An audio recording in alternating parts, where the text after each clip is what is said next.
फेसबुकमा video post गर्ने उचित समय कति बेला हो त? आजको भिडियो यसै विषयमा रहेको छ। भिडियो चाहिँ एकदमै इन्फर्मेटिभ भएको कारणले गर्दाखेरि अन्त्यसम्म भिडियो हेरेर धेरै कुराहरू सिक्नु होला साथीहरू है।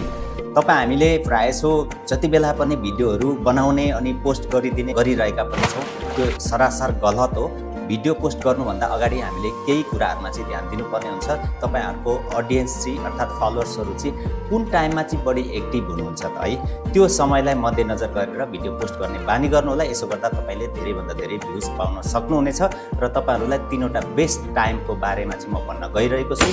बिहान अडियन्सहरु अर्थात् फलोअर्सहरु चाहिँ उठ्नुहुन्छ, उठेर फ्रेश भएर चिया खाँदै फेसबुक रिल्सहरु चाहिँ हेर्ने गर्नुहुन्छ।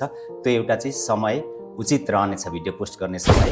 त्यस्तै गरेर अर्को भनेको चाहिँ जस्तै आफ्टरनुनमा खाजाको समयमा, त्यो समयमा पनि अडियन्सहरु एक्टिभ हुनुहुन्छ। त्यो समयमा पनि यदि तपाईले भिडियो पोस्ट गर्नुभयो भने चाहिँ तपाईले सोचे जस्तो भ्युज पाउन सक्नुहुनेछ।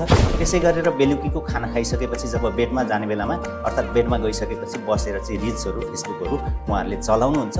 त्यो समयलाई मध्यनजर गरेर यदि तपाईले भिडियोहरु पोस्ट गर्नतिर लाग्नुभयो भनेदेखि चाहिँ एकदमै तपाईले सोचे जस्तो भ्युज पाउनुहुनेछ। Thank you for watching this video. धेरै भन्दा धेरै साथीहरुलाई यो भिडियो शेयर गर्नु होला अनि मेरो यो भिडियोमा मिठो कमेन्ट पनि गर्नु होला है त साथीहरु।